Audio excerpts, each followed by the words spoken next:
Dampu akan segera kembali menemani ibu di sini. Kita akan membangun rumah yang mewah seperti rumah para bangsawan di kampung ini. Bujuk Dampu Awang. Sudahlah Dampu, berhentilah berhayal seperti itu.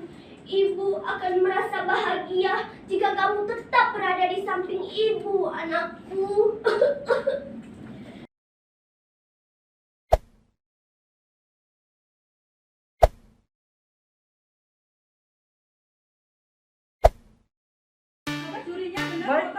Baik lovers, dimanapun Anda berada pada kesempatan pagi hari ini di tanggal 7 Juni 2021. Nah, saya ditunjuk oleh Dinas Perpustakaan dan Kearifan Kabupaten Serang untuk menjadi juri lomba bercerita tingkat anak-anak SD MI Kabupaten Serang.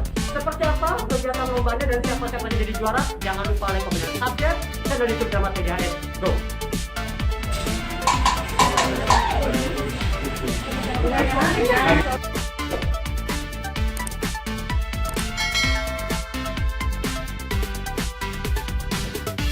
Dampu Awang.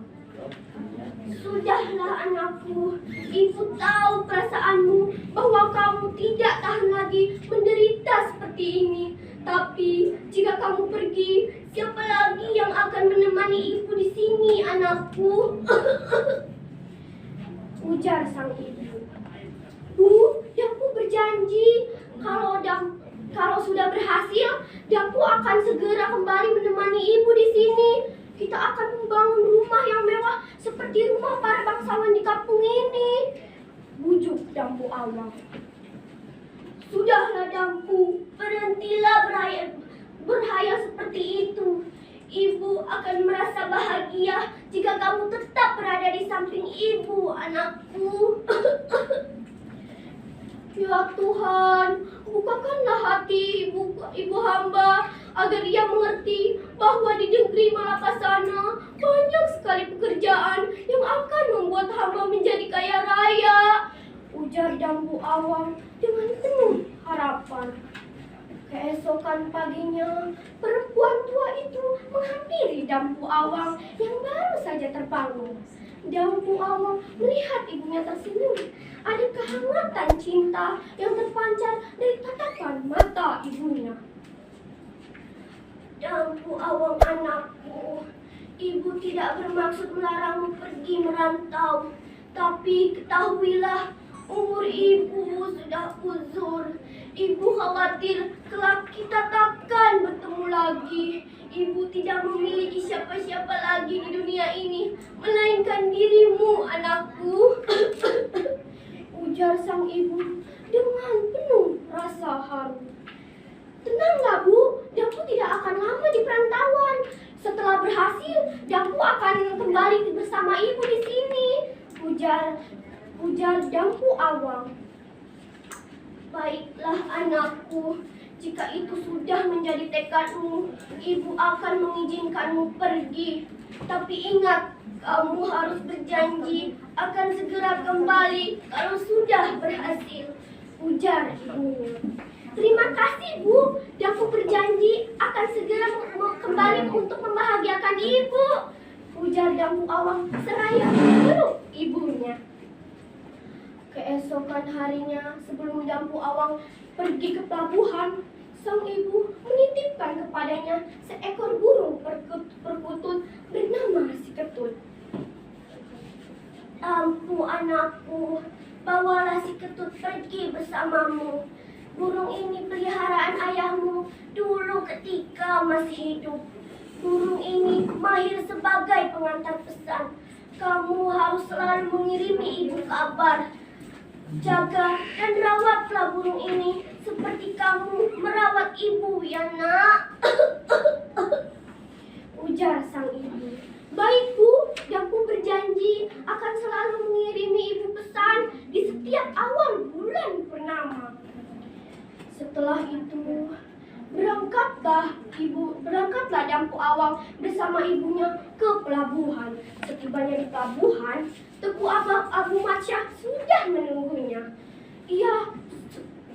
Setelah usai menyalami ibunya, ia segera naik ke atas kapal.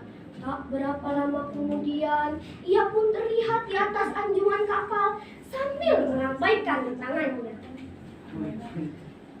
Ibu, Dampu berangkat. Jaga diri ibu baik-baik, ujar Dampu di anjungan kapal. Iya nak, hati-hati di jalan. Jaga dirimu baik-baik juga dan cepat kembali ya nak, ujar sang ibu. Dengan diiringi isak tangis ibunya, Dampu Awang meninggalkan pelabuhan Banten menuju negeri Malaka. Dampu Awang sangat rajin dan tekun bekerja. Tak heran ia mendapat perhatian dari saudagar kaya itu. Sejak Dampu Awang ikut dengannya, usaha Tepu Abu Macia semakin maju dan berkembang. Tak berapa lama waktu, tak begitu lama, ia pun bisa membeli sebuah kapal lagi. Saudagar kaya itu pun semakin sayang kepada Dampu Awang sehingga ia bermaksud menjodohkan putrinya dengan Dampu Awang.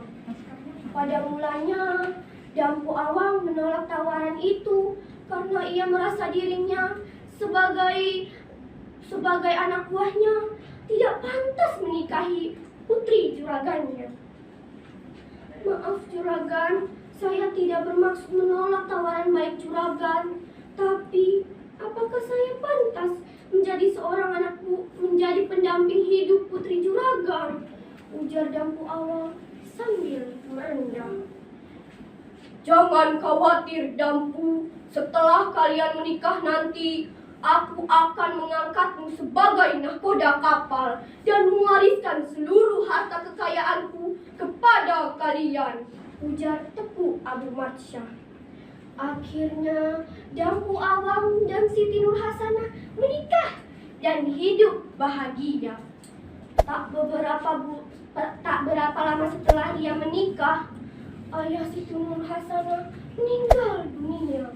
Sejak itu, Dampu Awang dan istrinya mewarisi seluruh harta kekayaan Teku Abu Macia.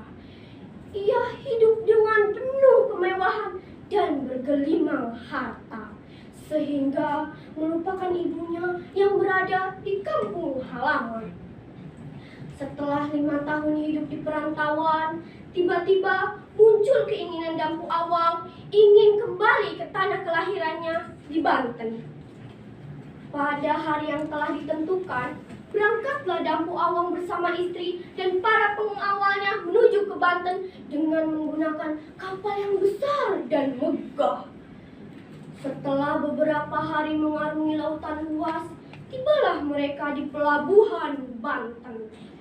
Berita tentang kapal besar dan megah itu tersebar hingga pelosok negeri Banten. Setiap penduduk ramai membicarakan kemegahan kapal itu, sehingga mereka bertanya-tanya siapa gerangan pemiliknya. Karena penasaran, akhirnya penduduk Banten berbondong-bondong menuju ke pelabuhan. Di antara kerumunan orang banyak, tampak seorang wanita yang bermuka lusuh dan berpakaian compang-camping baru saja tiba. Dia adalah ibu kandung Dampu Awang. Wah, jangan-jangan pemilik kapal itu adalah putraku Dampu Awang. Patlapat,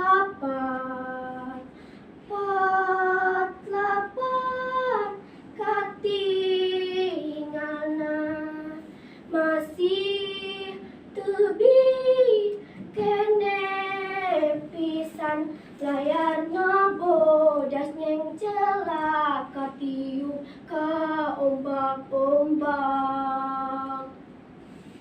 Ibu Dampu Awang pun berusaha menyusup di antara kerumunan orang banyak untuk melihat kapal lebih dekat.